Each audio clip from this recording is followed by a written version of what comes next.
बिस्मिल्लाहिर्रहमानिर्रहीम। नाज़रीन अस्सलाम वालेकुम। शाम की तवील अरसे बाद सुबह हो चुकी है। शाम के लोगों को एक बहुत ही बदतरीन दौर से आज़ादी मिल गई है और शाम के मुसलमान अब एक आज़ाद माशरे का हिस्सा बन चुके हैं। दूसरी तरफ पाकिस्तान में पाकिस्तान तहरीक इंसाफ की तरफ से सिविल नाफरमानी की धमकी दे दी गई है और देखना अब ये है कि पाकिस्तान तहरीक इंसाफ इस बार किस हद तक प्रेशर बना पाती है। मैं हूं आसिफ निसार गयासी और आप मेरे यूट्यूब चैनल पर मेरे साथ हैं। नाज़रीन, अगर हम बात करें पहले पाकिस्तान की, तो पाकिस्तान तहरीक इंसाफ को न जाने किस बात की बहुत जल्दी है।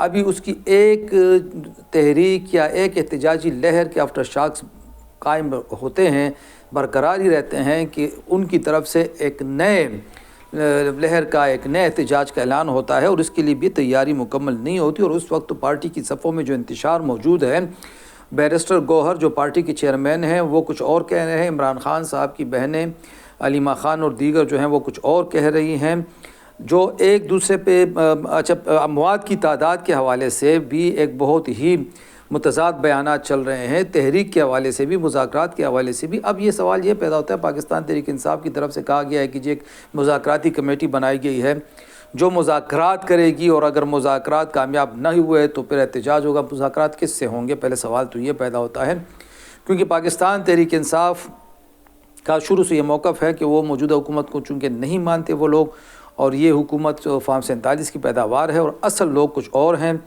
इसलिए इनसे ये कठपुतली हुक्मरान है, उनके साथ बात नहीं हो सकती। जहाँ तक फिर इस्टेब्लिशमेंट का ताल्लुक़ है तो उसने तो बार बार उनकी तरफ से वाज़ेह ऐलान हो चुका है कि मुज़ाकरात का सवाल ही पैदा नहीं होता और हमारा काम ही ये नहीं है, ये हुकूमत जाने और वो लोग जाने।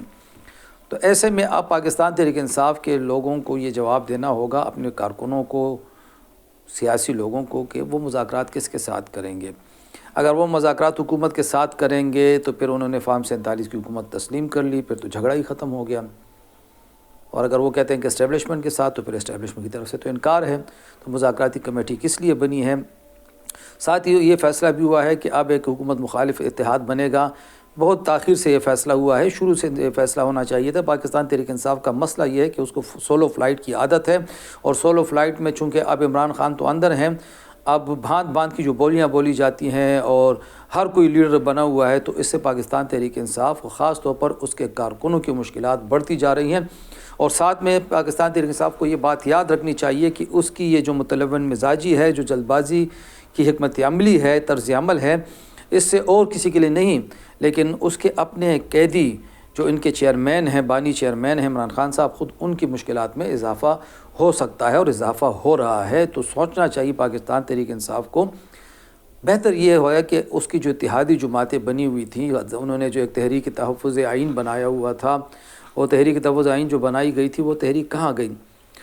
उनकी जमातें क्यों एहतजाज में शामिल नहीं होती या उनको एहतजाज की में शमूलियत की दावत क्यों नहीं दी जाती? मौलाना फजल रहमान साहब के साथ इनके बहुत अच्छे मुज़ाकरात हो चुके थे, उनको क्यों ऑन बोर्ड नहीं लिया जाता?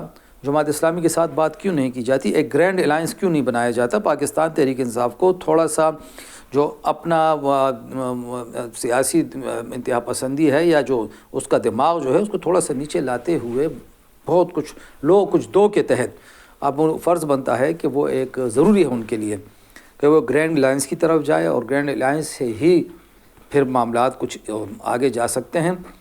ये कुछ कंफर्म नहीं है कि आने वाले दिनों में क्या होगा, लेकिन अगर ये जो सिविल नाफरमानी की तहरीक की धमकी दी गई है, ये बड़ी सीरियस चीज़ है और ये कोई मजाक की बात नहीं है। सिविल नाफरमानी तहरीक चलाना कोई बच्चों का खेल नहीं है, ये कोई सोशल मीडिया पे बैठे हुए लोगों का वो नहीं है कि जी उन्होंने कुछ पोस्टें बना ली हो, सब कुछ हो गया। ये बहुत तैयारी मांगती है और इसके लिए पूरी यकसुई की ज़रूरत है और 90% कौम का इत्तेहाद ज़रूरी है। क्या PTI ने ये तैयारी की हुई है? तो सिविल नाफरमानी के बजाय ग्रैंड अलायंस की तरफ जाना और पुरअमन तरीके से मसाइल के हल की कोशिश ही हमारे ख़्याल में, सियासी मुबसरीन के ख़्याल में कामयाब हो सकती है। दूसरी तरफ हमारे एक बिरादर इस्लामी मुल्क शाम के आवाम को कोई 50-60 बरस बाद आज़ादी नसीब हुई है। हाफिज़ुल असद जो 1970 में बरसकदार आया था, एक कटर फ़िरका परस्त شیعہ حکمران تھا۔ شام کی آبادی کا 75 سے 80% اہل سنت پہ مشتمل ہے، جبکہ 20 سے 25% اقلیتی آبادی جو اہل تشیع کی تھی، حکومت ان کے ہاتھ میں تھی، اور حافظ الاسد جیسے شقی القلب اور ظالم اور بدبخت انسان نے، اور پھر اس کے بعد اس کے بیٹے بشار نے مل کے 50-52 برس تک اہل سنت کے ساتھ جو کچھ کیا، شام کے مسلمانوں کے ساتھ جو کچھ کیا، وہ تاریخ کا ایک سیاہ باب بن چکا ہے۔ اور ابھی ویڈیوز آ رہی ہیں، شام کی کئی تاریخی مساجد وہ دہائیوں سے بند پڑی تھیں ان بدبختوں کی وجہ سے۔ وہاں پہ نماز کی پابندی تھی، اذان کی پابندی تھی، عبادت کی پابندی تھی، نہیں کرنے دی جاتی تھی۔ 2011 کی جو تحریک شروع ہوئی تھی وہ اگرچہ چند سال بعد دبا دی گئی، لیکن چنگاری سلگ رہی تھی، اور اب محض 5-6 دنوں میں اس تحریک کا جو دوسرا مرحلہ شروع ہوا، ابو محمد الجولانی کی سربراہی میں انہوں نے جو برق رفتار پیش قدمی کی اور جو شاندار کامیابی حاصل کی، تو ہمارے خیال میں اگر تاریخ کبھی لکھی جائے گی تو ابو محمد الجولانی کا نام بھی عالم اسلام کے کامیاب ترین عسکری کمانڈروں یا سپہ سالاروں میں لکھا جائے گا۔ اور سب سے بڑی بات یہ ہے کہ دمشق کی فتح کے بعد عام معافی کا اعلان ہوا، فتح مکہ کی سنت تازہ کی گئی، کسی کے ساتھ کوئی ظلم نہیں ہوا، کوئی بدلہ نہیں لیا گیا، کوئی لوٹ مار نہیں ہوئی، بلکہ بشار الاسد کے دور کے وزیر اعظم کو برقرار رہنے دیا گیا۔ فیصلہ ہوا ہے کہ الیکشن ہوں گے، عوام کو متنبع کیا گیا ہے، تمام عسکری لوگوں کو، کہ حکومتی تنصیبات کی حفاظت کریں، اس کو نقصان نہ پہنچائیں، یہ شام کا پیسہ ہے۔ شام کے مسلمانوں نے بڑی ہی تکالیف جھیلی، اور 2011 کے بعد سے ایک اندازے کے مطابق 6 سے 8 لاکھ تک اہل سنت مسلمان وہاں پہ قتل ہوئے، 50 سے 60 لاکھ اہل سنت مسلمان وہاں سے ملک بدر ہوئے، مہاجر بنے، اور یہ سب کچھ ایران اور اس کے ساتھ حزب اللہ اور پھر روس کی مدد سے ہوا تھا۔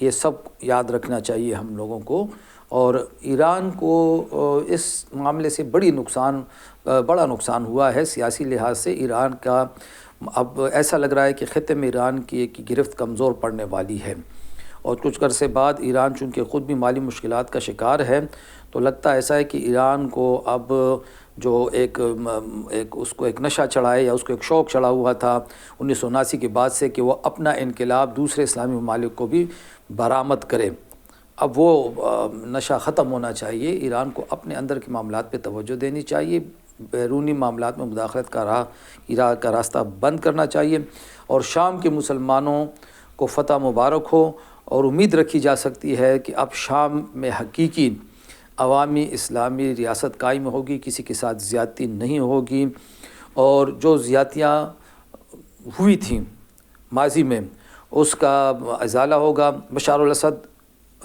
روس میں پناہ لیے ہوئے ہیں، روس کا بھی فرض بنتا ہے کہ وہ شام کے کروڑوں لوگوں، لاکھوں مسلمانوں کی خواہشات کا احترام کرتے ہوئے اس جنگی مجرم کو فوری طور پر اپنے ملک سے نکالے، یا تو شام کے حوالے کرے یا وہاں سے نکال دے، ورنہ پھر روس کے خلاف بھی مسلمانوں کی نفرت بڑھے گی، اور امریکہ یہی چاہتا ہے کہ روس اور مسلمان دنیا میں نفرت بڑھے تاکہ روس کو مزید تنہا کیا جا سکے۔